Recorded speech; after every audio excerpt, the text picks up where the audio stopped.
নির্বাচন এসেছে, স্বাভাবিকভাবে বিএনপি চেয়ারম্যান তারেক রহমান বলেছেন, নির্বাচনের আগে যে রাজনৈতিক দল নারীদের অসম্মানিত ও অপদস্থ করেছে সেই দলের কাছে দেশ নিরাপদ থাকতে পারে না। সোমবার খুলনা নগরীর খালিশপুরের প্রভাতী স্কুল মাঠে জনসভায় তিনি এসব কথা বলেন। একটি রাজনৈতিক দল, এই যে বাংলাদেশের অর্ধেক গোষ্ঠী নারী গোষ্ঠী, যে তাদের সম্পর্কে আমরা দেখেছি কিভাবে তাদেরকে ঘরের মধ্যে আটকিয়ে রাখতে চায়, সেই কথা তারা বলেছে। আমরা দেখেছি একটি রাজনৈতিক দলের একজন নেতা পরিষ্কারভাবে বলে দিয়েছে যে তারা কোনোভাবেই নারীর নেতৃত্বে বিশ্বাস করে না।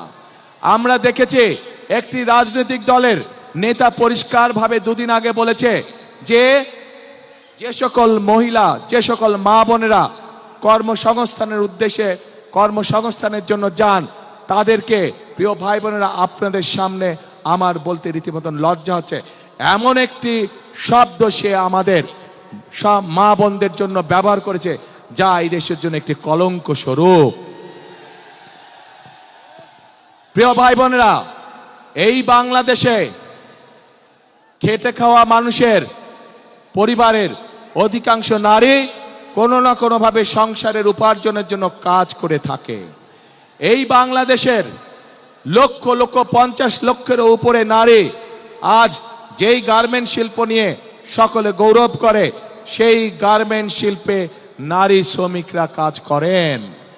প্রিয় ভাই বোনেরা, সেটি নিম্ন মধ্যবিত্ত হোক, মধ্যবিত্ত হোক, সকল পরিবারের কর্মজীবী পরিবারের প্রায় সকল নারী আজ সংসার পরিচালনার জন্য দ্রব্যমূল্যের যে ঊর্ধ্বগতি, সকল কিছুর যে দাম ঊর্ধ্বগতি, তার জন্য শুধু স্বামী একা কর্মসংস্থান হয় না, স্ত্রীকেও পাশাপাশি বিভিন্নভাবে কাজ করতে হয় এবং তারা এর মাধ্যমে তাদের সংসার জীবন নির্বাহ করে থাকে।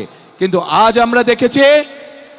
আমরা দেখেছি একটি রাজনৈতিক দলের নেতা পরিষ্কারভাবে নারীদেরকে কিভাবে অসম্মানিত করেছে, তাদেরকে খারাপ ভাষা দিয়ে অসম্মানিত করেছে। প্রিয় ভাই বোনেরা, আমাদের নবী করিম সাল্লাল্লাহু আলাইহি সাল্লাম, উনার যে স্ত্রী ছিলেন বিবি খাদিজাও ছিলেন একজন কর্মমুখী মহিলা, উনি ছিলেন একজন মহিলা ব্যবসায়ী। আজকে যেই দলটি, যাদের নেতা আজ বাংলাদেশের নারীদেরকে একটি খারাপ কিছুর সাথে তুলনা করেছে, তারা বলে তারা ইসলাম কায়েম করবে, কিন্তু নবী করিম সাল্লাল্লাহু আলাইহি ওয়াসাল্লামের স্ত্রী পর্যন্ত, উনিও পর্যন্ত একজন ব্যবসায়ী ছিলেন। তাহলে আজকে কোথায় গিয়ে দাঁড়ালো বাংলাদেশের নারী সমাজ তথা তাবৎ পৃথিবীর নারী সমাজকে কিভাবে অপমান করা হলো?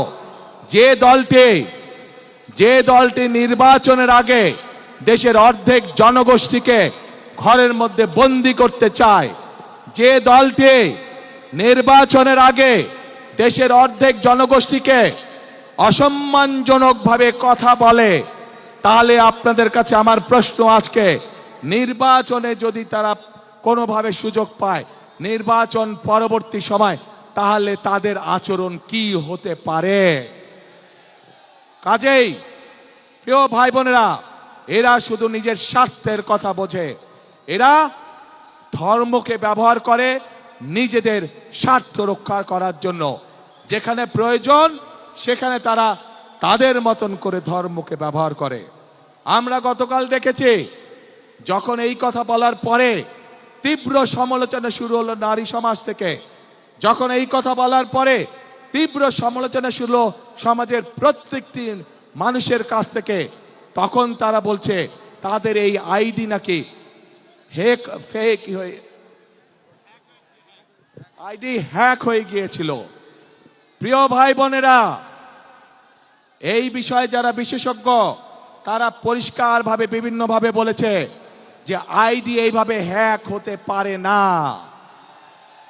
একটি রাজনৈতিক দলের একজন সিনিয়র নেতা জনগণের সামনে নির্বাচনের আগে এইভাবে মিথ্যা কথা বলছে, দলটি পর্যন্ত মিথ্যা কথা বলছে, তাদের আইডি বলে হ্যাক হয়ে গেছিল, অথচ আইডি হ্যাক হয়নি তাদের। কাজেই এরা নির্বাচনের আগে নিজেদের স্বার্থ সিদ্ধির জন্য মানুষের সামনে মিথ্যা কথা তুলে ধরছে, মিথ্যা কথা তারা বলছে। এদের একটাই পরিচয়, এরা মিথ্যাবাদী।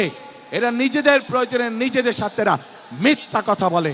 যারা মিথ্যা কথা বলে, হাজারো লক্ষ কোটি মানুষের সামনে যারা মিথ্যা কথা বলে, যারা বিশেষজ্ঞদের মুখের উপরে মিথ্যা কথা বলে, এরা আর যাই হোক, এরা দেশ দরদি হতে পারে না। এরা আর যাই হোক, এরা কখনো মানুষের দরদি হতে পারে না। এরা আর যাই হোক, এরা কখনো জনদরদি হতে পারে না। এদের দরদ শুধু এদের নিজেদের লক্ষ্যের জন্য, এদের দরদ শুধু এদের নিজেদের উদ্দেশ্যের জন্য। এবং সেই জন্য প্রিয় ভাই বোনেরা, আমরা যেহেতু বিশ্বাস করি এই বিপুল অর্ধেক জনগোষ্ঠীকে পিছনে রেখে কোনোভাবেই দেশের উন্নয়ন করা সম্ভব নয়, সেজন্যই আমরা বলেছি ইনশাল্লাহ আপনাদের দয়া আল্লাহর রহমতে বিএনপি সরকার গঠন করলে বাংলাদেশের প্রত্যেকটি গৃহিণীর কাছে, প্রত্যেকটি মায়ের কাছে আমরা ফ্যামিলি কার্ড পৌঁছে দিব। যেই ফ্যামিলি কার্ডের মাধ্যমে আমরা দেশের নারী সমাজকে ধীরে ধীরে স্বাবলম্বী করে গড়ে তুলতে চাই, যাতে করে এই নারী সমাজ কারো প্রতি মুখাপেক্ষী হয়ে তা না থাকতে হয়, যাতে করে তারা নিজেদের পায়ে নিজেদের দাঁড়িয়ে যেতে পারে। আজকে বাংলাদেশের তাবৎ মা বোনদেরকে বলবো আমি, যারা আপনাদেরকে এইভাবে অপমানিত করে তাদেরকে আপনারা কিভাবে জবাব দিবেন, আজ সেই সিদ্ধান্ত নেবার সময় এসেছে। প্রিয় ভাই বোনেরা, শুধু তাই নয়, চিন্তা করে দেখুন তাদের দলেও কিন্তু নারী কর্মী আছে। আজ তাদের দলের নারী কর্মীতে আমাদের প্রশ্ন, আপনারাও তো ঘর থেকে বের হয়ে দলের কাজে যাচ্ছেন। ঘর থেকে বের হয়ে যে নারী কাজে যায় তাকে আপনাদের নেতা কিসের সাথে তুলনা করেছে চিন্তা করে দেখুন। তাহলে আমাদের প্রশ্ন, ওই দলের যারা নারী সদস্য আছে তাহলে তাদের প্রকৃতি পরিচয় কি? তাদের নেতার বক্তব্য অনুযায়ী তাহলে তাদের প্রকৃতি পরিচয় কি? যেই দলের নেতা নিজের দলের নারী কর্মীদেরকে এইভাবে অপমানিত করতে পারে, সেই দলের নেতা যদি সুযোগ পায় তাহলে বাংলাদেশের সাধারণ নারীদেরকে, সাধারণ মা বোনদেরকে তারা কিভাবে অপমানিত করবে, যার অবশ্য উদাহরণ আমরা 1971 সালেই দেখেছিলাম। এই দেশের লক্ষ লক্ষ মা বোনদেরকে অসম্মানিত করেছিল এই দলটির পূর্বসূরি নেতৃবৃন্দ। কাজেই যাদের কাছে মানুষের কোনো মূল্যায়ন নেই, যাদের কাছে মানুষের কোনো আত্মসম্মান বোধ নেই, তাদের কাছে কখনো দেশ নিরাপদ হতে পারে না, তাদের কাছে কখনো দেশের মানুষ নিরাপদ হতে পারে না, নারী পুরুষ নির্বিশেষে।